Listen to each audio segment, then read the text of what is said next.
Hey guys, welcome to episode 2 of the Omega Burgers podcast. Today will be the first episode with my new co-host Isaac. So Isaac, please introduce yourself. Hey guys, my name is Isaac Sanchez. I am a live sound engineer. I do gigs all over Texas and beyond, to be honest, but I'm a front of house engineer for the Hano group El La Reina. I also work a bunch of gigs all over Corpus Christi mainly. All right, cool. So I met Isaac through a mutual friend who I recently worked with and who you worked with as well. Yes. And you met through... I met through school. I'm still actually enrolled as a sound recording tech major at Del Mar College in Corpus, and one of my classmates introduced me to Abe and his studio productions and stuff. So that's how I met Abe. Yeah, so Isaac will be my new co-host. He's a really great guy. I like to say he's the live sound equivalent of me with my studio work. I like what I've seen from him, and he's like what he's seen from me. Or I can't really speak for him on that, but Yeah, it's pretty good shit, man. yeah. So today we're going to be going over kind of just live versus studio and how it works for engineering and that sort of stuff. Hell yeah. So for the podcast, we do have a structure we want to follow. It's 7 topics. Yes. So let's just start with the first one, and that is barriers to entry. So I'm going to be focusing on the studio aspect of things because that's my sort of field, and then Isaac will be talking about the live aspect of it all too. So as far as starting off into live sound, what kind of ways are there that what did you do, and then what other ways are there for you to start in that industry? So for me, the way that I got into it was a fellow classmate. Now, for the average person, I mean, obviously, if you're not a music major or music student, it's definitely hard to make those connections. But maybe you know somebody that you've jammed with or something that has, oh yeah, man, I'm playing at this venue and they need a sound guy. Do you know how to run sound?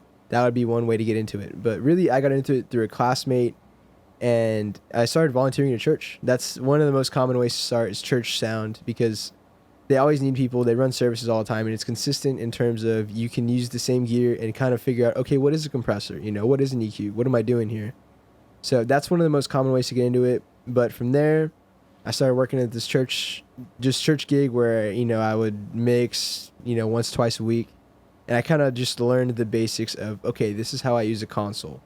Now, I had the predisposition from school of, okay, this is how a bus works, the signal flow, things of that nature. But everything in terms of actual handling of a board, okay, I'm turning this knob and it's affecting my EQ in this way. That was one thing that you'd had to learn, kind of on the fly. But mainly to get into it, that's how I started. And then from there, it all kind of snowballed into me, securing other gigs. And then, hey, man, so you work at this church.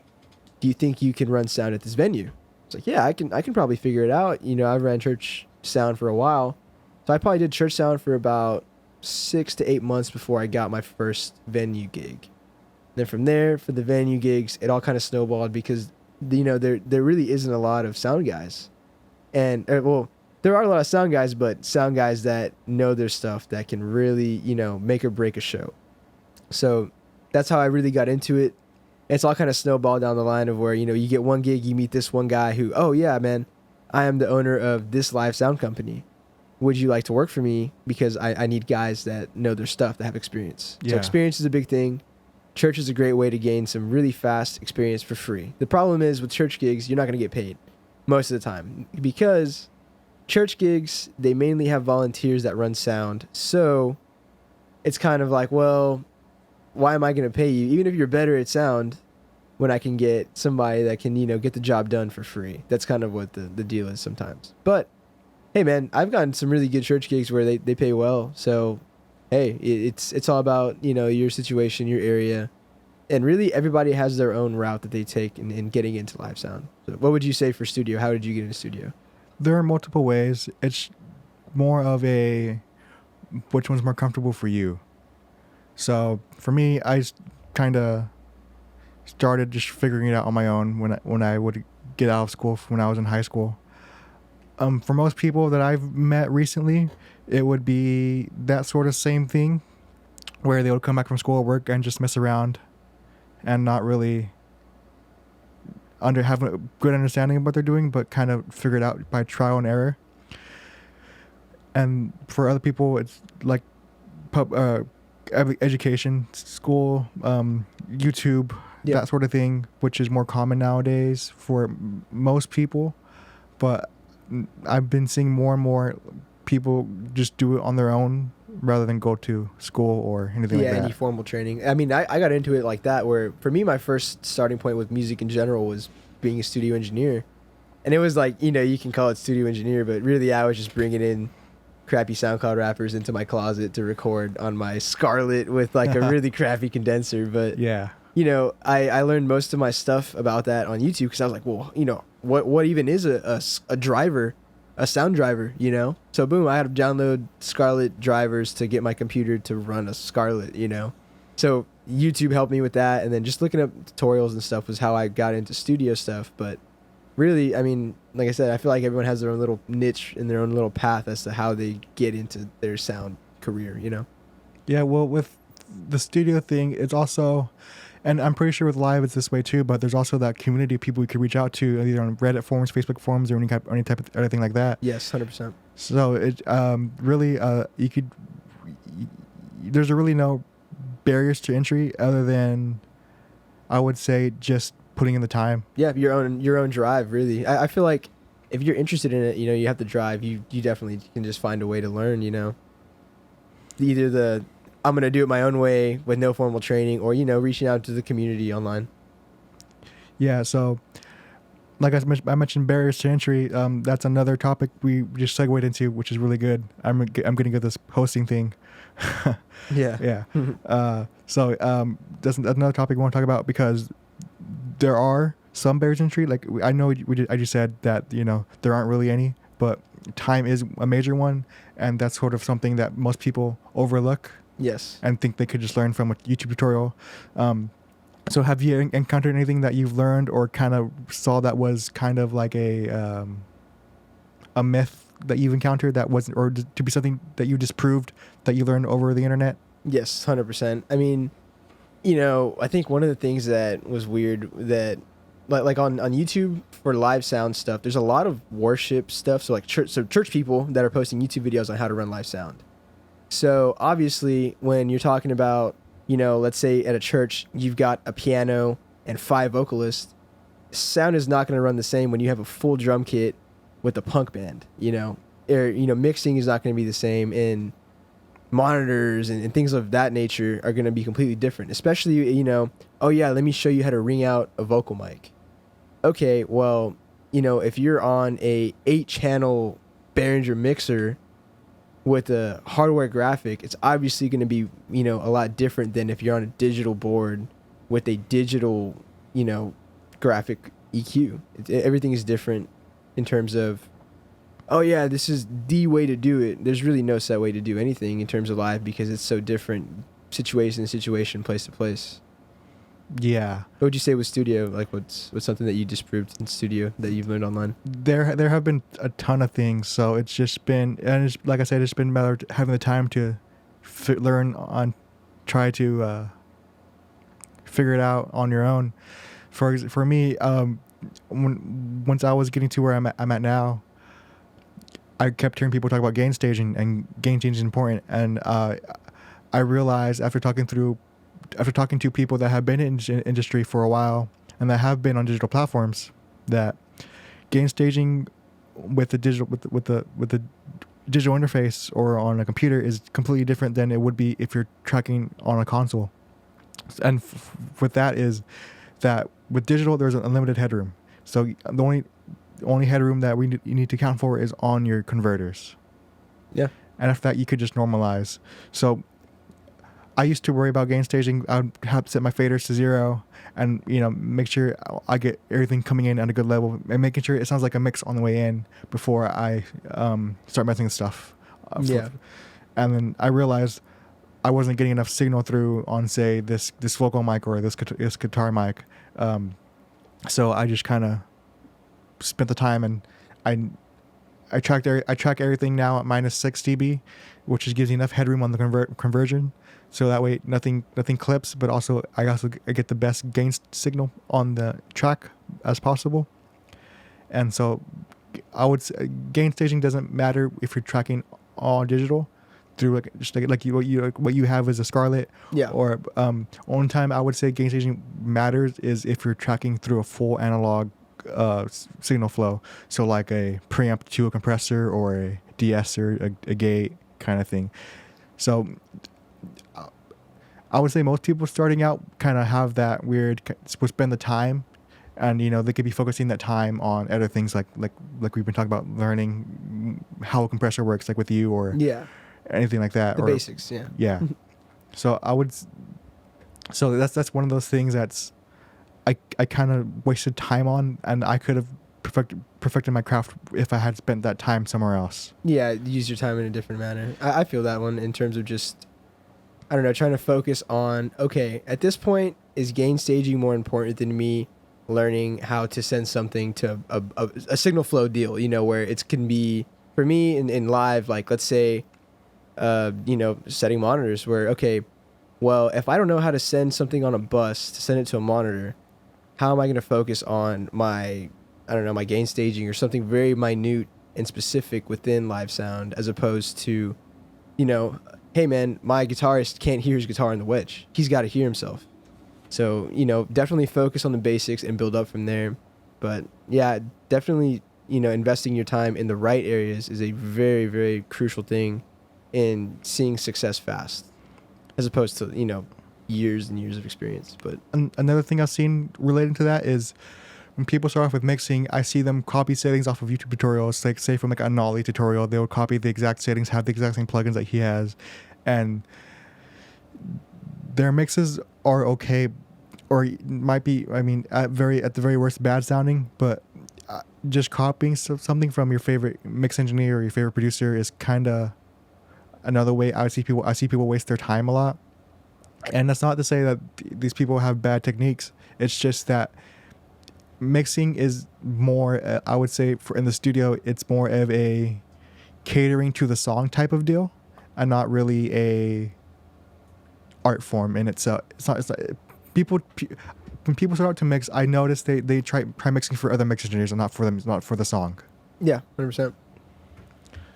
Have you seen anything like that with people try copying something they see on YouTube videos with in live sound? Mainly not YouTube videos, but definitely word of mouth, or like, looking at another engineer. Because a lot of times, I've met, multiple different types of engineers where some guys are super open book. Look, man, check out my channel for my kick. Let me show you how I'm EQing it, how I'm compressing it, what I'm sending it to and everything. And other guys are real gatekeepy and they won't show you their boards just because they don't want you to kind of know their tricks, which is kind of, I don't know, it's a weird area in the industry, and it's more of just person to person, man. But I've seen where, oh, okay, so you have your vocal mic at 20 decibels of gain.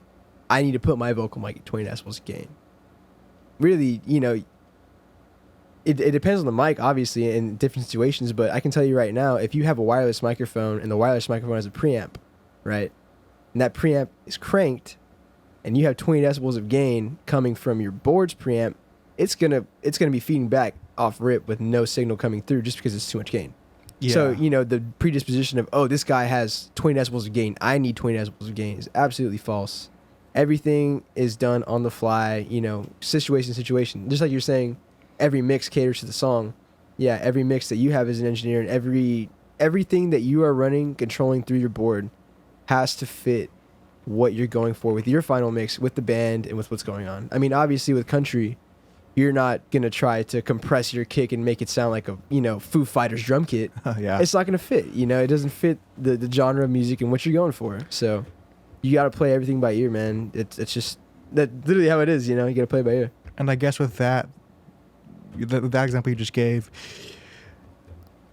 as a live sound engineer, you would need to spend more time going to concerts and meeting these people that are running sound at these shows to kind of expand your knowledge, as opposed to being a studio engineer where there are tons and tons of YouTube tutorials and podcasts of other engineers talking where you can spend your time on. Oh yeah, for sure. For me personally, I have learned more stuff from other fellow engineers and going to shows and working other shows than anything online for live sound. But just because of that, because, physically talking to the person and then, getting all of their information person to person, as well as hearing it in person, in the flesh, coming through the speakers, as opposed to being online and hearing it come through, a digitally limited platform such as YouTube. Yeah, it's going to sound different. You're not going to be like, oh, wow, I can feel the 50 hertz go through my body. No, you can't do that via YouTube. And with live sound specifically, that's not a way to do it, man. I mean, you can learn some very, very valuable stuff on YouTube. And that's, I'm not saying that, oh, don't go YouTube it and you need to go get your hands dirty in the field or whatever. But I would say it's definitely going to be, for me, it was way more beneficial to be hands-on. And so that would lead us to segue into our third subject, which would be cost to entry, which is also kind of segueing from barriers to entry, and that another major barrier would be cost. Yep. So for becoming a live engineer, with the route you took and with the other routes, what would you say, price-wise? Just give me a number on like how much would it cost to start being your own live sound engineer? Honestly, man, pretty much $0. Most of the time, it's like where I started with the church, right? Yeah. The church provides the console. The church provides the mics, the consoles, the cabling, everything. Everything is already there. You just need the know-how of how to set it up. Even now, to this day, I'm on tour with the Hano band, and everything is provided. The console is the band's. The mics are all the band's. The cabling is all the band's. It's all inclusive. It's self-contained by them. So for me, literally, when I go to a gig, I just have my own equipment that I've invested, which is like, you don't really need it. It's definitely a helpful tool. It's going to make you sound a lot better. But for me, I started doing mixes just with my fingers in my ears, dude. But I've invested in a MacBook. I've invested in measurement microphones. I've invested in Smart V8, which is a analyzing program. And that's about $3,000, I'd say, $3,000 to $4,000 in my investment so far. But really, to start, you really don't need it, man. The best way to start is with nothing, because then you learn from the base how, from top to bottom, what you need and what you need only. Yeah. So with studio, I can also say that there is no cost that no money you need to spend, because everyone has an iPhone or at least a phone that's capable of recording audio. Yes. But then again, that's kind of a scapegoat for an answer. Of course. Yeah. I mean, come on, man. Personally, my home studio, yeah, I've invested at least $8,000 in equipment. I would say for at least what everyone's envisionment of a home studio, I would say at least $250 would be minimum. Yeah, bare minimum. And that would be enough for example, the Focusrite Scarlett 2x2 bundle or the Scarlett Solo bundle, which will come with headphones, a mic, the cable, and the interface. Yep. And yeah, that's kind of how I started, but not really. I kind of piece it together separately, but yeah, it's when it comes to starting off with recording at home or in a studio situation, it also varies too in a way that you can, if you're in college, or you can get a grant or a loan for the gear, which is cool. I know someone that had done that, and it's been worked out well for them. Or you can work as an assistant at another studio, and with that you don't have to. It's not that. I'm doing a cut. Yeah. It's not that. It's not that. It's not that you have to spend the money right away. You can work in a commercial studio or assisting someone else at their home studio, and you can also gain the money to invest into your own gear, and you also be investing the knowledge and experience of working at a professional studio. Yeah, for sure. I think the most important thing is just having the knowledge, man. If you come in, for me, that's what got me my spots where there was no cost to entry or, barriers of cost, I guess. Yeah. So going off from that onto long-term costs, we both know for either of us, it could range anywhere from $5,000 to, millions of dollars down the line. Oh, 100%. Yeah. And I think when it comes down to cost, I think it's just managing what you need and where you're at. Yes, 1,000%. I didn't invest anything into live sound until I knew I was getting somewhere in terms of where, okay, I know that my job would be 1,000 times easier if I had this one piece of equipment. Like, for instance, SPL meter. just to know how loud I was going. Now, you know, really when using your ear, you should have a comfortable level of loudness. For me, that's what I think about when I'm at a show. Okay, are my ears ringing? If my ears are ringing, there's a problem because I'm at front of house and the band is playing and the crowd is probably 10 feet from the band, you know.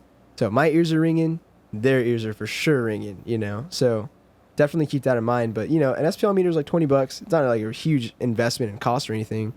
But that, I mean, I obviously I bought a cheap one. I didn't buy like a super expensive high end thing, but really I didn't need it at the time, you know. I don't need a very expensive SPL meter because I'm not selling out the Grand Ole Opry in Nashville, you know. I'm playing at, you know, a smaller venue. Yeah, I would say when it comes down to planning your costs, that it would just be coming down. It would just come down to sort of valuing your time. How do you value your time, and what are you getting paid? If you can save an extra hour of your time and you value your time, if you value that extra hour, and then I think investing, say the SPL meter, for example, would have been a good investment if that saved you time down the long run. And even at that, there's an example I had used recently in a conversation, and it was my buddy who is an engineer charges $50 an hour for his studio, and he usually spends an hour setting up, or not an hour total for setup and takedown. And he realized that if he does that before, or if he does that before and after the band leaves, then there's an extra hour he has where he's making money. Yeah. Or on the flip side of that, if you're more experienced and you do have a larger space and you do have the money for it, and if it's at a good rate, you could have an assistant do that for you, and you would still be profiting based upon the hourly rate you pay your assistant as opposed to charging the band. Yes. So I think it just comes down to time and money management and understanding, not knowing where you're at, but kind of understanding where you are at as an engineer or Exactly. in any business in that case. Yeah. I remembered, like, just thinking about this now, my investment in Smart. So that's a $900 program for analyzing, you know, a PA. But I didn't buy that until I started touring with this band, and I needed it because I went to gigs, and phase was a huge problem when, you know, when you're on a 3-top, 2-sub system, phase isn't really your biggest worry in the world if you just kind of have a guesstimation based on, you know, your knowledge. Okay, well, you know, these speakers all technically should have the same cabling. It's not going to be a big deal. But when you're rocking festivals and you got 12 aside, 8 subs, you know, on the stage, yeah, phase is going to be an issue. And if you have the phase alignment, it does sound better. It's like it just clicks into place. So for me, it was like my shoes were too small for my feet as they were growing, and I had to get a new pair of shoes, man. I had to go drop, you know, $900 on this program because I needed it at the time, and it made my job better. And it did. It definitely made a big impact on me. And, you know, that was where, okay, yes, $900, you know, as a college student, you know, not making a ton of money, it's a lot of money to drop on just one specific thing, but it made my job easier, it made my sound better, and it was what I needed to do at the time, and it's helped me a lot. So, you know, just thinking about what you need, you know. Yeah, and that sort of helped you. Like earlier, we talked about you got connections from working at the church. You know, that could have been because your sound was really good, and that could have been like your first time using that software, and that could have impressed someone the guy that works at this company, that whoever runs that company, that could have been that show that he saw you run sound, and he'd be like, hey, come work for me, or however it happened. Yeah, really, you know, it wasn't more of the know-how I think that got me into those situations, or I'm sorry, the software, but it was more of, you know, what I learned at the church and how to do things, that when I was, you know, in the presence of the company owners and stuff, they were like, okay, well, this guy knows his stuff, you know, he's got the good head on his shoulders. And basically, you know, what I've learned that I'd say is the biggest difference between live and studio, it's got to be pretty much live. There's no get backs, there's no overdubs, there's no retakes. If you mess up, you mess up. Everybody hears it, and everybody knows you messed up. So it kind of there's no margin for error. But if things do mess up, you have to have the quick thinking. You have to be quick on your feet as to how to fix it as fast as possible, and how to keep the show going, because the show's got to happen one way or another. If you can't get the subs to run, hey man, your show's screwed. So you gotta definitely be on your toes 24/7 and just be quick thinking and problem solve. That's a big thing. Problem solve. That's sort of similar to how studios used to run back in the day before digital came around, where you would have to have, say, 4 people manning the console because there's no automation, and you need to be writing the fader for when a lead comes in on the guitar, or when you want to have the vocal come through in the chorus. So I guess they're similar in that way. Yes, 100%. And I guess with live, that it's kind of more, it's like you said, it's that one time thing, you can't mess it up. As for with the studio back in that day with tape, you can redo it over, but that costs money. Cost tape, dude. Tape ain't cheap. Yeah. I mean, nowadays tape is expensive too. I think a reel of for 32 track is 8-inch is $200 a reel. Jeez. Yeah. Anyways, I guess that's it for our third topic, which was about cost to entry. Yes, so our next topic would be, I guess, the type of roles and positions you have in this field. Okay. So for studio, there are many and far few in between, but the primary ones that I've experienced are producer, engineer, mix engineer, mastering engineer, and also songwriter, which is, I guess, ties into producing in a way. Yeah, I would say. What other roles in the live sound world? So in live sound, there are primarily 3 roles. One of them really isn't sound related, but most of the time, so there's front of house. Front of house is the main engineer, where you are mixing what is coming out of the PA. What the audience hears, that's what you're mixing. There's also monitor engineer. So monitor engineer is going to control what the band hears at all times, so that they're comfortable on stage. And then there's also lighting design. Lighting design is going to be the guy that's running the lights. He's going to be running the graphics. But you also are a big role in audio, because let's say you have an LED screen and they're playing video, right? They're playing tracks for the band to play into. So they'll play a video with audio coming through your board. And then the band, as the video ends, the band transitions into playing a song. So they do have a slight role into audio, in terms of where if the lighting design guy, accidentally hits stop on the track, it's going to stop.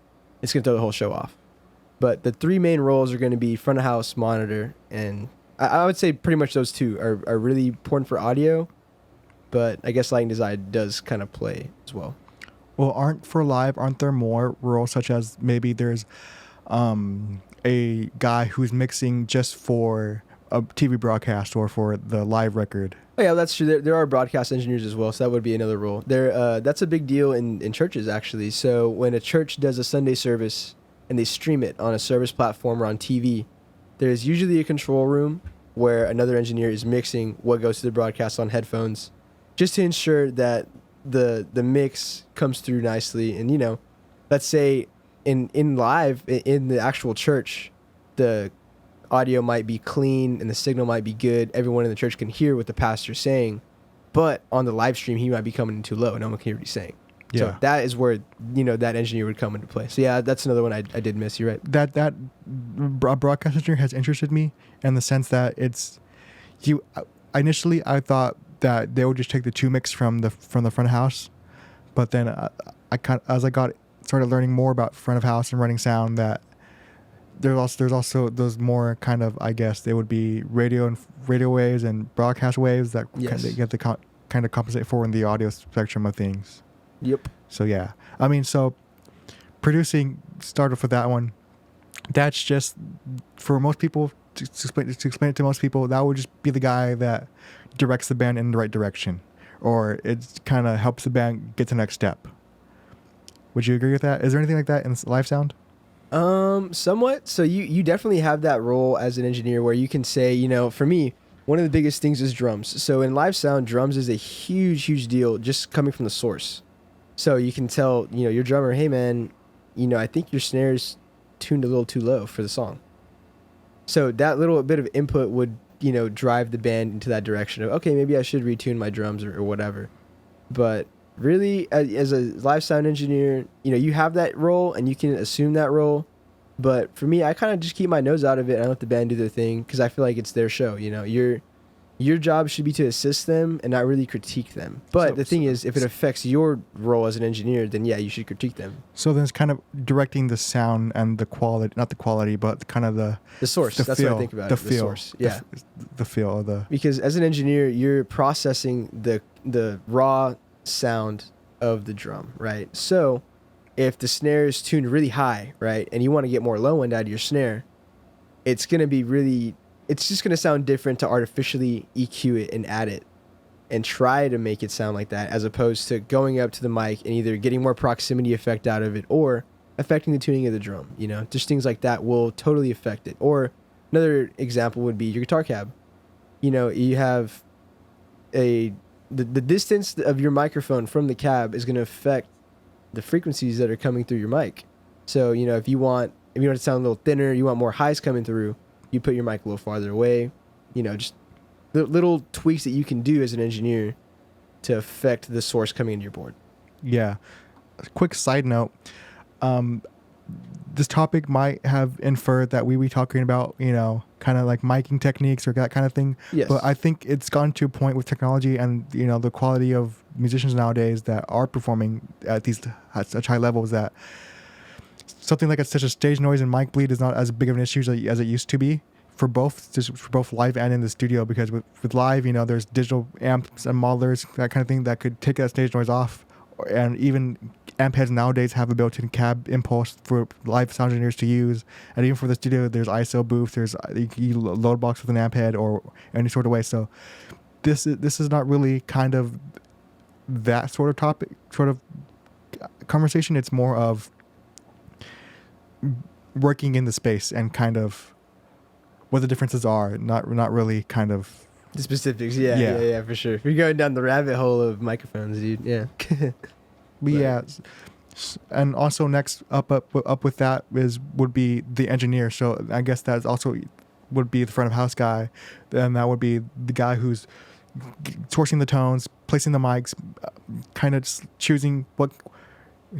So an engineer would look at, say, a drum, and would and the thought process would be, what is this drum? What kind of noise is it making? What kind of mic works best with that noise? And how to capture it best with the placement of the microphone. Yes. And I guess live exactly guys the same. Yeah, do that. Exactly the same. 100%. And also, I guess, with mix engineer, but that could split off into more different realms. Because as a mix engineer here in the studio, I'm mixing for streaming platforms, car stereos, cheap Chinese Bluetooth speakers, or, you know, maybe in between sets at a live show, maybe the sound guy's going to play this as a song in between the set. So 100%. I'm mixing for every sound system at once in a way. As for I know with live sound, you're mixing for that space, for that moment. Yes, for that room, for that PA, for that specific scenario. And, you know, from going from room to room, place to place, no two things are going to be the same. I mean, even for me, you know, having the same band in the same venue with the same gear, it's still going to come out slightly different. You're not going to have the same mix twice. So it definitely, you know, that's a big deal. Yeah, I've noticed that I don't go to that many shows anymore, just because I'm here mixing a lot or I'm writing. But there has been one band specifically that I've seen multiple times at the same venue, and each time it sounded different. And that's when I first heard that kind of really intrigued me a bit, and that's actually what started my interest into live sound. Is I wanted to know, how did this sound different when I saw that they're using the same gear. It was at the same venue, and everything was identical from the last few sets I've seen. Yeah, for me, when I'm on tour, so I have the same band. You know, it's the same band, same mics, same gear, same everything. But I'm going from different room to different room with the same console as well. And usually I have the same scene. I have a bass scene that I build everything off of. It's pretty much blank. And the reason it's blank is because I don't know where the room acoustics are going to be like. I don't know what the PA is going to be like. So I have to go in. First thing I do when I get to a gig is I tune. So I set up everything, and I play tracks that I know very well. Like, well, for instance, one of my favorite tracks for tuning is One of These Nights by the Eagles. Yeah. And the reason for that, there's just little things in that song that give you a test of the PA. For me specifically, it's the low end and the intro of that part. So the intro part, there's these tom hits that are directly at 120 hertz. So I'll test, okay, where are my crossovers at for my subs and my tops? Is this system muddy in this range? And there's also a part on the bass where it hits the low E and it goes to the high parts of the bass. So you can test, okay, cool. Here is my low end of the bass. My lowest note that I'm going to possibly have is 82 hertz around. And the high end of the bass, do I get both? Does my PA give me both ends of the bass? So just little things like that where the tuning of this system is crucial. But, like I said, you go environment to environment and you have to adapt. That's something that has really interested me in live sounds too, is that kind of ever-evolving space that you're in. Yeah. So my parallel, the closest thing I could get to that would be if I'm engineering at a different location, say for if I'm tracking drums at a different studio, or if I'm mixing at a different studio, that I would have a reference for me. I'd bring a reference, say for if I'm tracking drums, I'll have raw drum samples as a reference so I could adjust that new space, and then I'll have a better understanding of what that space is, and I'll have source material that I'm familiar with to use as reference, which is really helpful with that sort of thing. And that's another thing that I kind of try to grasp for my sanity is I like to try new things. So being stuck with in the same room all the time, doing the exact same things is kind of gets boring. Monotonous, yeah, man. That's how I felt working at certain venues where, like, I worked at the same venue for probably 3 months. So it was the same room with the same board, with the same mic, same everything, but I had different bands. So it wasn't as monotonous, but it was still kind of like, cool, I know this room does this. I know that this mic does this. I had the same characteristics, and I felt like I just wasn't getting better in terms of like that specific skill of tuning to a different room, or, adapting to different things coming down your way, Yeah, that's something I always try to do, is I always try something new. That way, if this scenario comes up where I need more low end, I know that this technique will give me that if I try this, and I don't have to spend the time wasting that. Like, going back to time management, what we talked about earlier, and I always try something new. If I like to say, if you're not learning, or I don't know what the quote is, but I'd rather fail and not learn anything than do the exact same thing over again. Yeah, exactly. The best way, in my opinion, for growing is stepping out of your comfort zone and trying something new, and forcing yourself into that new environment that you're unfamiliar with. And I'm not saying to jump straight into something new, but it's understand your value, in the sense that understand the risk that you're taking, and you don't want to take too big of a risk, but you also don't want to take too little of a risk. Yeah, 100%. How do you face adversity when it comes your way? Because things aren't always going to go your way. Obviously, it's in live, a lot of times it never goes your way. So whenever you go from one venue to another and you load the exact same scene, and then boom, your mic starts just taking off with feedback, how are you going to overcome that? How are you going to challenge that? If you're not used to constantly having to ring out microphones, constantly adapt to different things, then when something changes, you're going to be scared. You're going to be like, well, what do I do? You're going to put your hands up, So you got to be constantly evolving, constantly getting better, because the more that you learn, the faster it is. And, it goes back to time, where that, having that knowledge will save you that time and save you the headache at a gig, where if you don't challenge yourself and you don't learn anything, then it's going to take you longer. It's going to be more of a headache because you're, challenged. And that's the perfect segue into our next topic, which is the kind of lifestyle you live doing this. Oh, yeah. Yeah, so getting into lifestyle, with that, what sort of stuff was there kind of that you need to be prepared for with your lifestyle when becoming a live engineer? So to become a lifestyle engineer, you got to be really quick on your feet. That's one of the most important things. The show has to go on. You can get, like, for me, I don't know, I did at first especially get a lot of show anxiety, where, like, dude, the show's about to start, and you start getting, a little lit up. You see all the people there for your band. You're like, oh my God, I got to have a good show. But really, the best way to go about it, that I've learned at least, is just to be calm, kind of relax, and say, okay, everything's in control.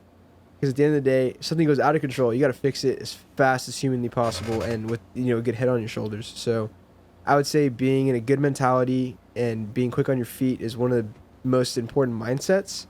But lifestyle wise, you're always on the go, man. I get calls all the time, almost every day, of like, hey man, for this day, are you available? Are you able to do this day, this time, whatever? So you got to really, you're your own boss, you're your own assistant in terms of managing your schedules, managing your gigs. And then, if you get a conflicting gig where, hey, I have 2 gigs the same day, which gig am I going to choose? Which is going to be more beneficial for me, first off, and second off, which is, obviously which is going to pay more.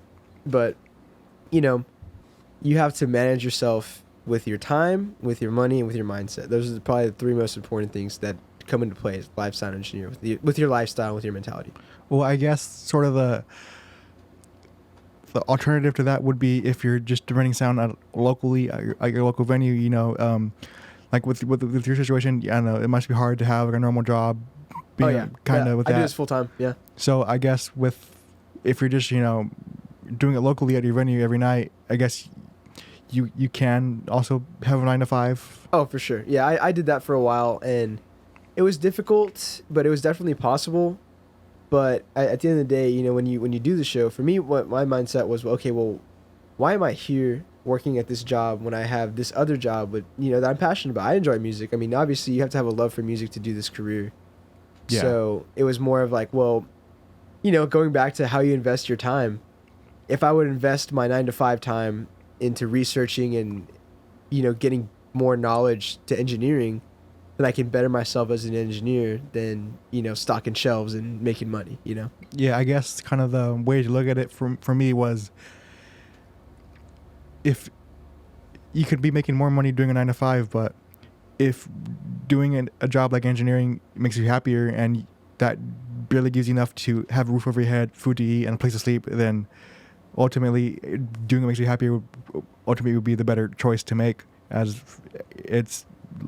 your happiness is kind of, or mental health your is happiness more important. is most important than anything. I mean, would you rather be rich and sad than broken happy? I'd rather be broken happy every day, Yeah, and it's just kind of just valuing your time, and like I said, going back to valuing your time and knowing who you are and what you're worth. Yeah, what's your worth? What do you want out of life? And for me, I was like, this is fun. I'm a musician. I get to travel.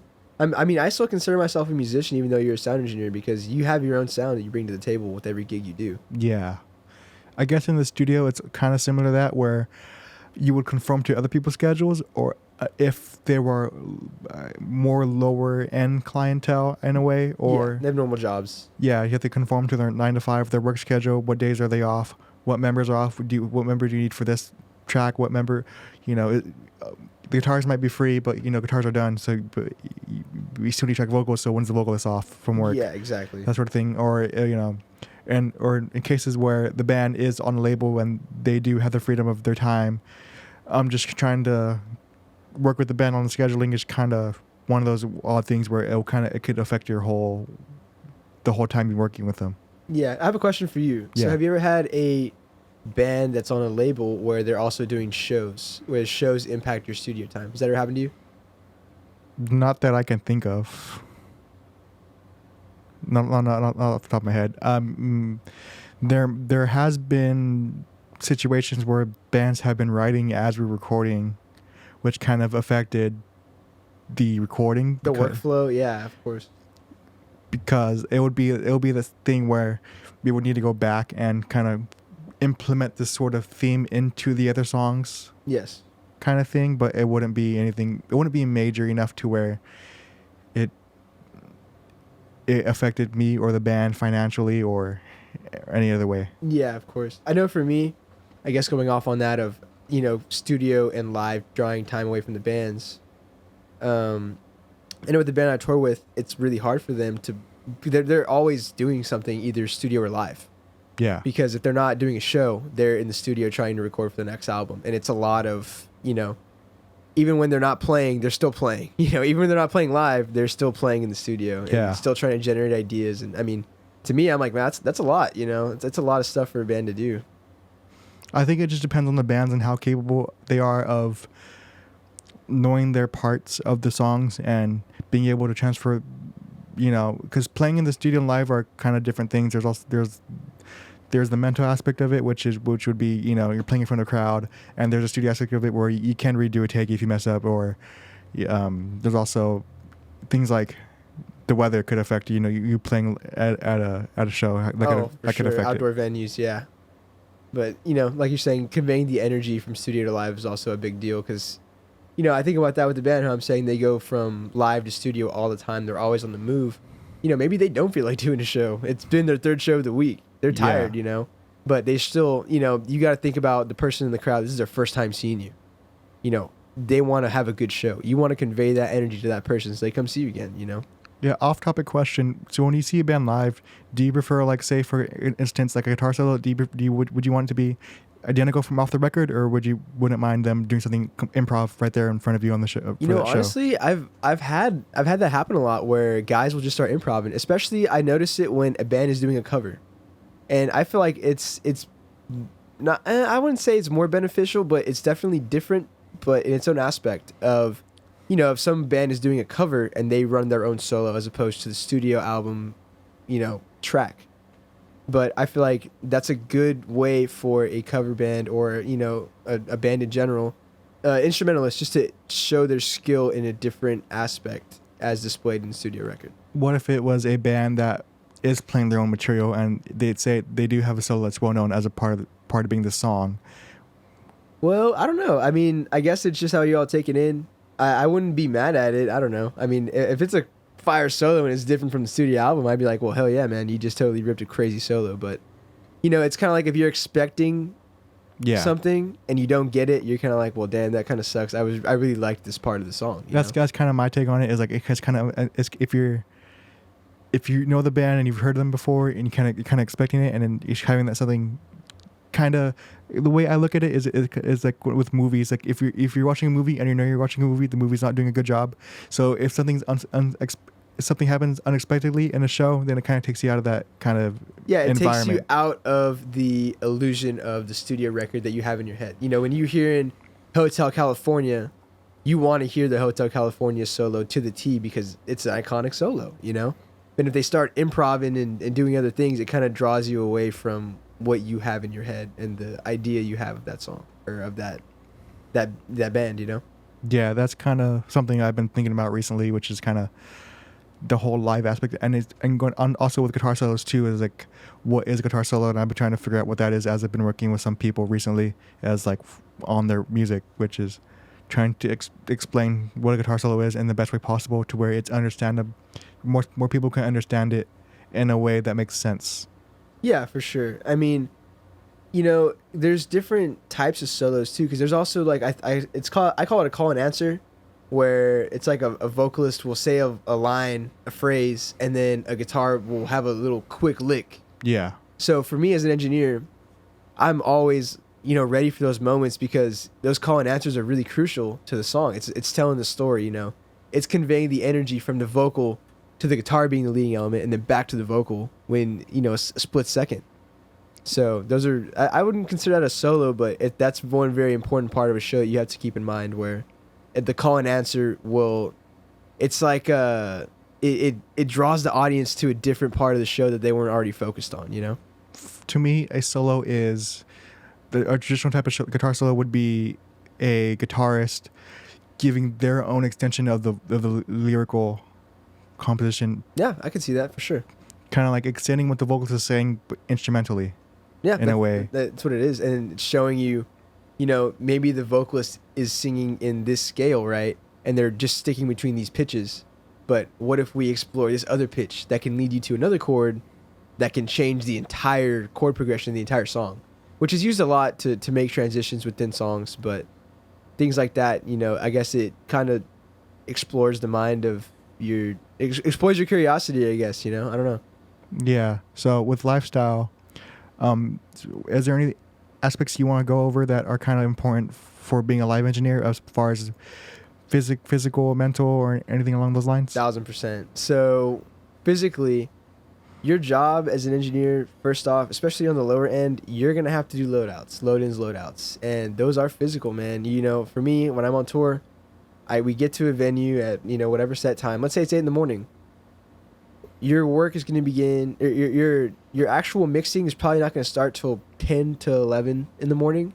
Because Yeah. you're gonna have to unload all your equipment, all the band's equipment, stage everything, mic everything up, and it's physical, man. You know, you're sweating, you're in the heat in the summer, you're in the cold in the winter, you're in the rain. You know, whatever you got to do, man. It's definitely no joke. But also, you know, mentally, I have a good mentality on it. I think it's fun. You know, I think it's just about how you are as a person, how you look at it. You know, it's not for everybody, and I've learned that. But if it is for you, then you enjoy it, man. It's fun. You know. There's a lot of things that kind of boost morale that we do on the road that, you know, I've learned from other productions that everybody kind of does, where, like, for instance, road cases, we all name road cases. Yeah. So, like, we have ones called NASA because the tower, we have ones called Tetris because putting all this stuff inside the case is a game of Tetris. Yeah. We have one, you know, the boards, we just call them the boards, but everyone has their own names for their cases, and I learned that going from tour to tour, that everybody has their own little way of boosting morale within the crew, so that even when you're tired, you're still happy. You still have the energy, and you can still maintain the energy required to have a good show. You know. I guess a benefit from being a live engineer would be having people around you that you're comfortable with and that you could hang out with all the time, basically. Oh yeah, it's everyone on their tour is a big family, and I've learned that that's one big part of fitting into a tour is you have to click with the people you're working with. You're part of a team, and you have the same goal together, is to having the smoothest and best show you can. So definitely being on the same page with the people you're with, and also being on good terms and enjoying the people you're with, is pretty crucial into, you know, conveying the band's positive energy to the crowd. Yeah. So we're coming up to almost an hour now, Yeah, I dude. think. So we're going to end this episode here. Thank you all for listening. This is our first episode with our doing co-host. So you're going to hear Isaac a lot more. Sweet. Thanks for tuning in, guys. Appreciate y'all. All right. Bye. Bye.